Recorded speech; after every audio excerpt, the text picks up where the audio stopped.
Once again, good morning, everyone. So, I'm going to be talking about strategies for rapid prototyping and user engagement for LLMs.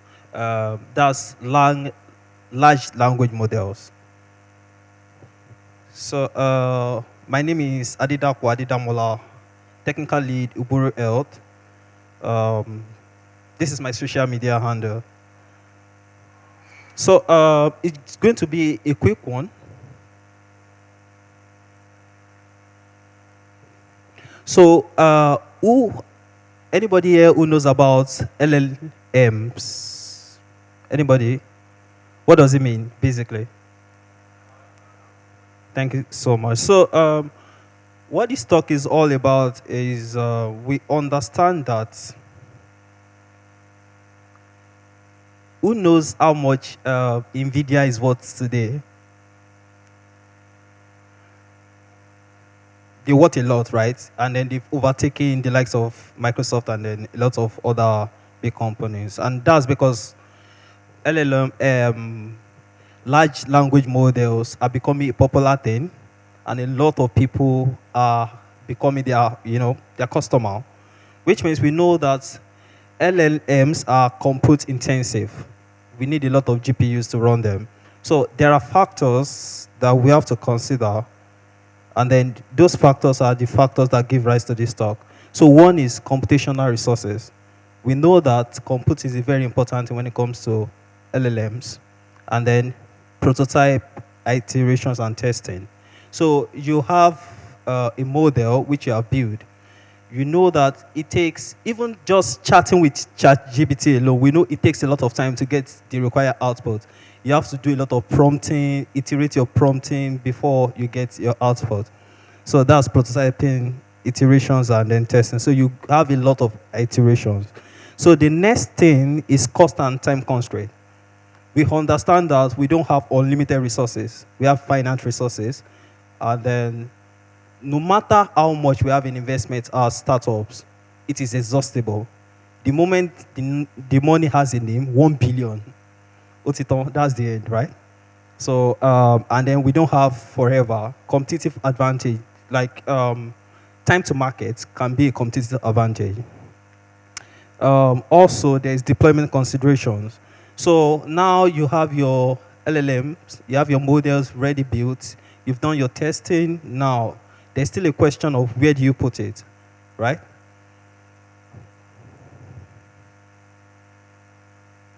So that is deployment considerations. And then the last factor is user feedback and usability testing. What that means is that today there are a lot of LLMs and model apps and features. Now the question is, are these models, are these services, features solving human problem? Are they helping you in any way? So that is user feedback. So someone built a model, they release it to the public, and then the question is, do I need it?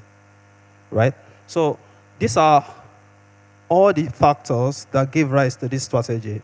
And then we are going to move on to talk about what is the development flow from conceptualizing an LLM app, and then to deployment to your users and then getting feedback. So from what to what, basically. Building MVP is usually the starting point of any software engineering project. And then in his sense, large language models are nothing different. They're not different in any sense. The reason being that we understand that when we are building software, traditional softwares, and then when we are building LLMs, we know that we have to build MVPs. And the MVP is just, in a sense, proof of concept. We want to be able to tell very fast that what we have as an idea is what's contributing, is what's putting resources into, community resources to. So we build a smaller version or an hybrid version of this software, test it really fast, get user feedback, and then if they like it, then we want to commit more resources to it, right? We want to commit money to it, expand the team, and then tell investors that, okay, so we built smaller version, this amount of people are interested, 100 people, and then they are willing to pay for it. But they need more features, but we don't have this feature, and we don't have money to develop these features. So we want you to give us money so that we can develop what needs to be developed. So this, I believe, is like the touch point between traditional softwares and the LLMs.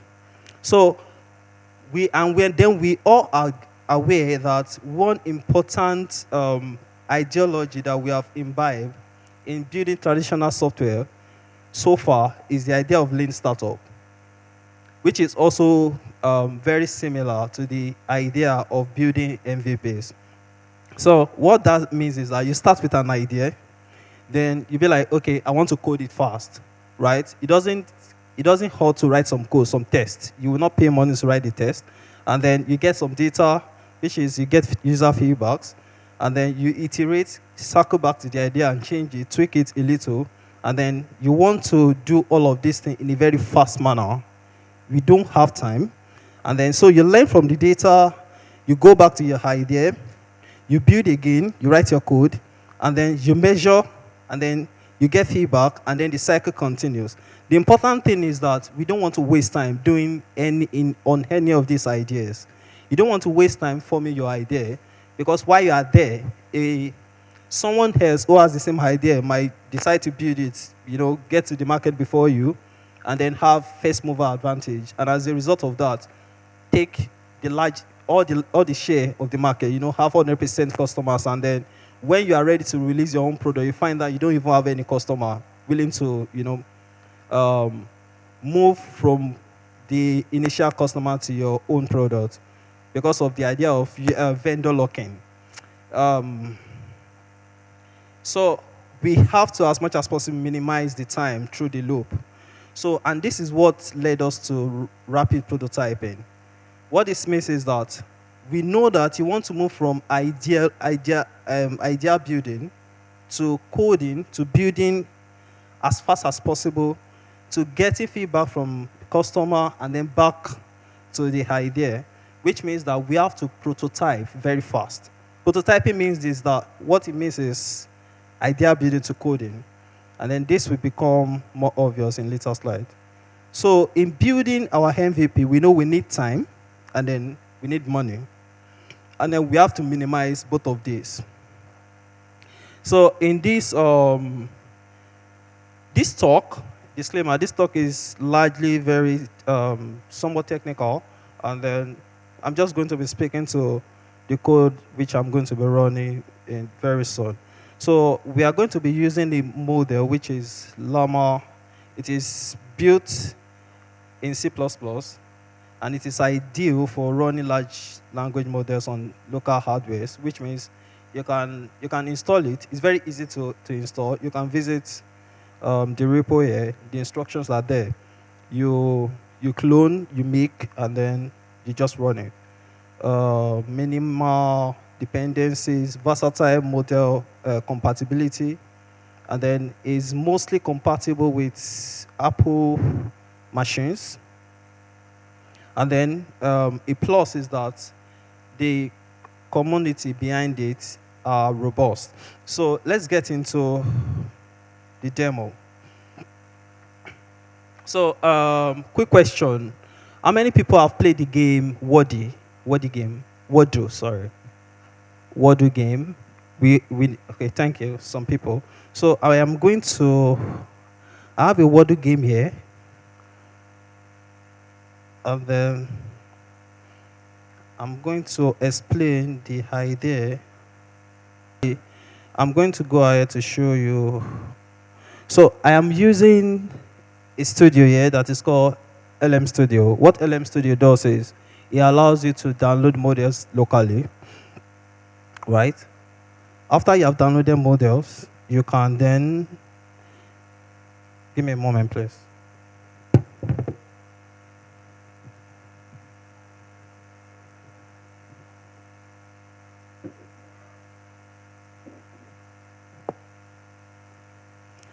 So what it allows you to do is you can download models, and so now you come to the home. You can search. Please, can you see my screen?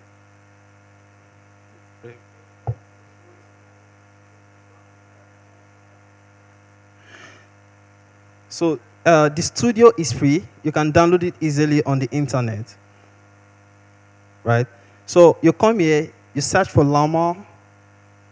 Llama 3 is the most recent one. So it searches, you see that it's loading. Let's give it a moment.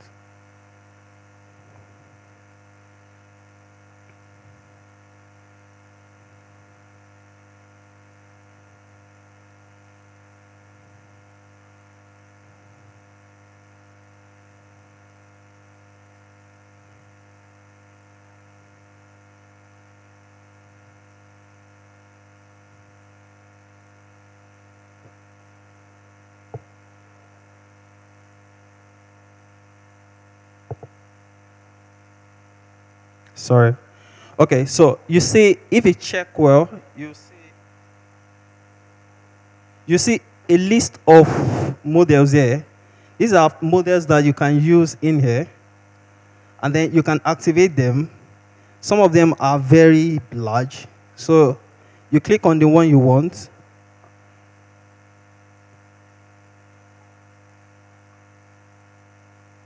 And then if you check, you can easily download it.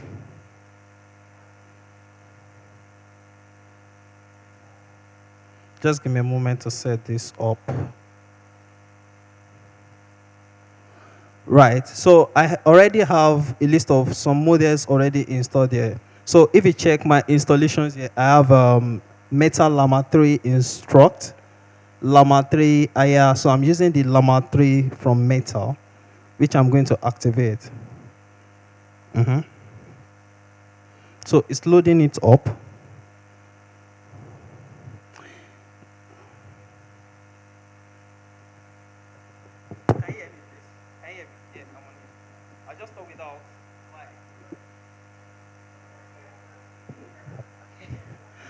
Okay, so thank you. So now the model is loaded, and then mind you, everything that is running locally on my system. So if I say, give me a to-do list example.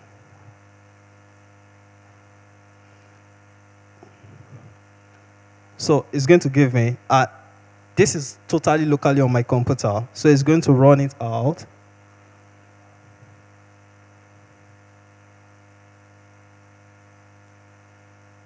Right. And then the interesting thing about this is that I can start a server. Can you see stop server here? And then get different code from this place. This is for core. This is for Python. And then I can copy and then run them as if I'm running a web server. So I think this is set up now. So I'll just get into the demo.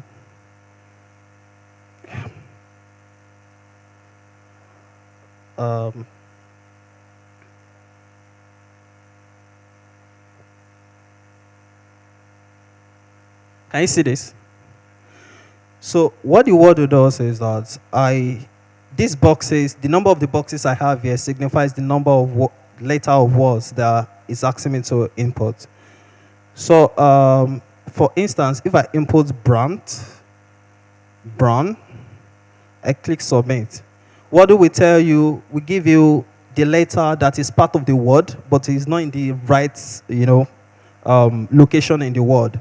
And then, so now I know that O is part of the word, but I don't know what location it is in. So if I go ahead and say, give me a word. If I say yellow, yellow is, if I say broom. So I know that O, O, M are in the word, but they're not in the right position. So what could the word be? So I'll just go check it here. I have a list here. So I'll just go with mouse.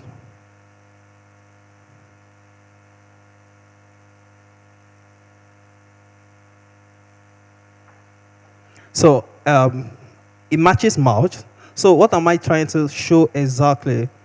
Here I'm using a static word dictionary, right? You see that I already have in the dictionary 5-letter words and then 6-letter words that I'm using. And then that is where this is running from. And then when I run it, it's showing from here. But I also have implementation of Llama here, which I'm basing from my local. And then it's going to generate an output that looks like this each time I rerun it. So that each time I rerun my app, my game, is going to have a dynamic output. So what am I trying to say? This is the prompt. If I copy the prompt from here and then paste it into the prompt M3 here,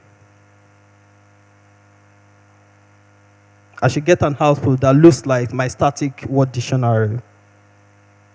It's loading.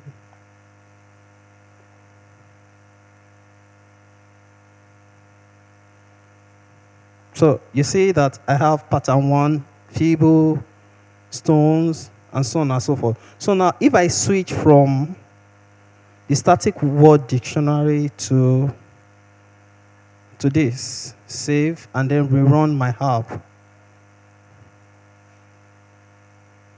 it will take a while.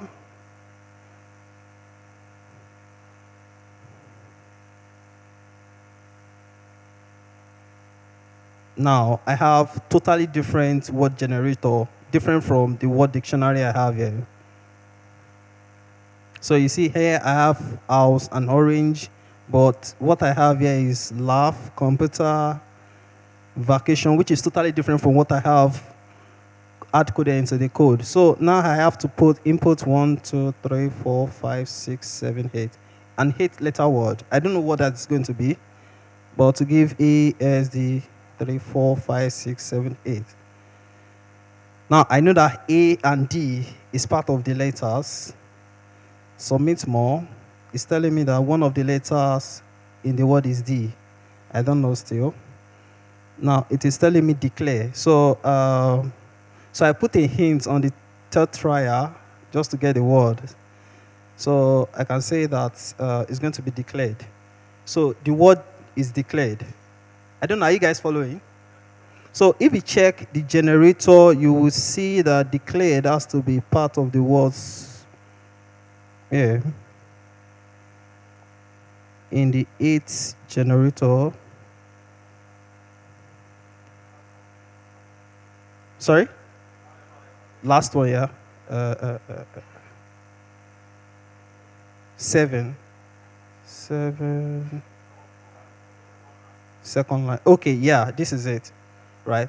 So, and to make you understand how this is dynamic, if I run this, it has to give me a new set of words.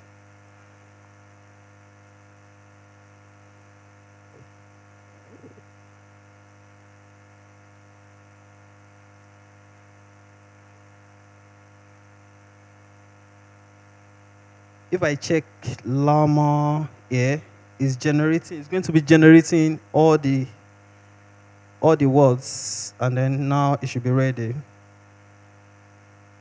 Sorry.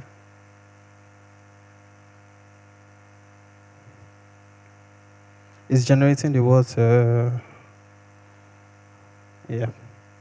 So now I have new set of words, laptop fables, and then this is 6-letter words. So if I say laptops, submit again.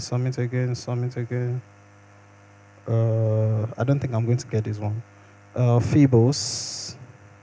Let's do fables.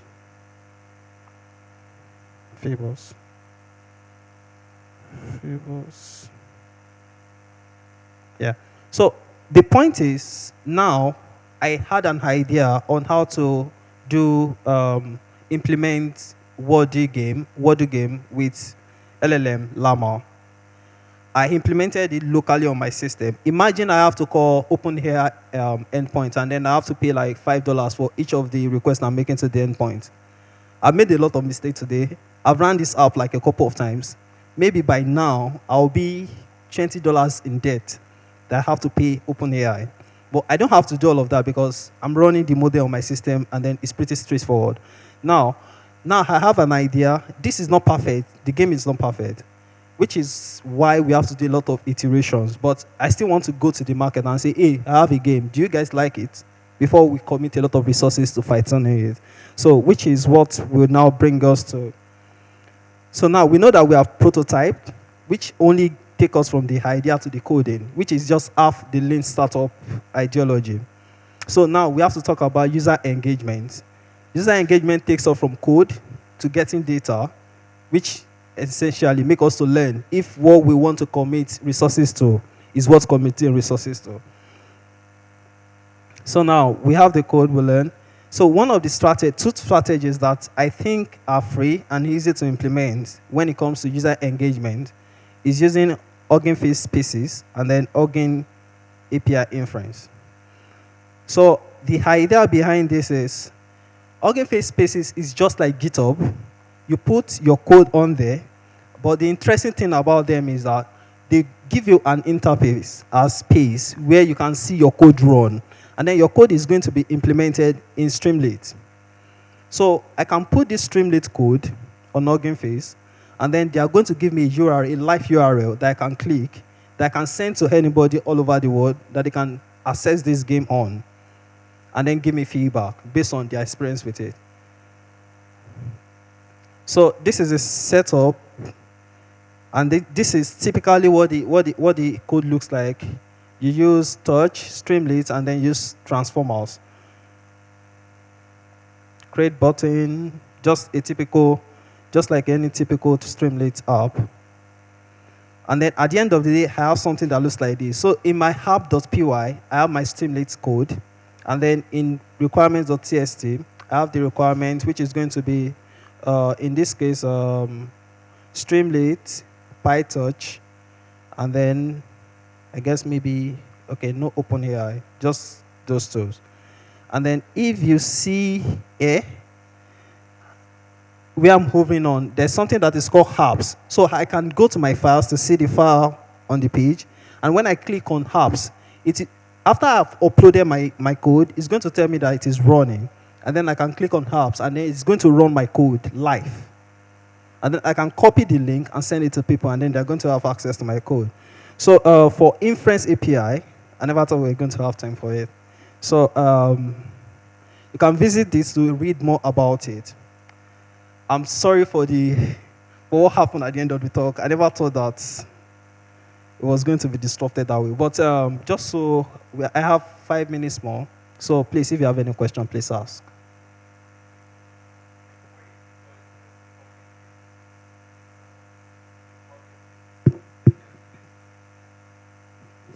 When you deploy it on the Hugging Face Spaces, is it still going to be using your local LLM? No, it's not. So I don't know if you know that Hugging Face has model. You can host models on Hugging Face. Yes. So some are free, some are not, right? The model I'm using now, which is Llama, I didn't have time to set it up completely, but what you can do, you can request, it's built by Metal. You can request to have access to the repo from Metal. When they give you access via Hugging, then you can clone it. You are going to put it under, let me see my hub. So you are going to put it under model. You see there's a folder here. There's model. And then you're going to give a path in your code to the model, and then it's going to run it. So there are free models that you can use, and then Llama is one of them, built by Meta. Download it, put it on that model in your code. Instead of doing OpenAI endpoints, you just put like a directory path to the model inside the model folder. We have less than 2 minutes more, so just one more question and we end this. Oh, okay. I was going to just quickly on that. So you're using FP16. You're not using quantized models. No. Okay. No. So if you use Llama CPP and quantized model, and then go to a local endpoint that you're hosting yourself, you could probably even host bigger models. But my real question is, could you go back to the prompt that you're using to generate those Okay. Are you using anything to make sure that the Llama model is strictly generating the JSON and not adding like, oh, here's your answer or anything else that might make it difficult to process? No, so what I did is, like I said, I did a lot of iterations, and then just to fine tune. Yes, sometimes I will have something that looks like, here's your JSON, and then I have to say, please don't put that, remove that. And then I did that a lot of time, and then I arrived at this. I think I'm still getting some issues still, right? So if I check the last prompt, so yeah, I'm not exactly getting the output, but somehow the code works. Time up. So thank you so much, everyone. Yeah. So thank you very much. I hope it was a nice time, and so we'll be having the next talk by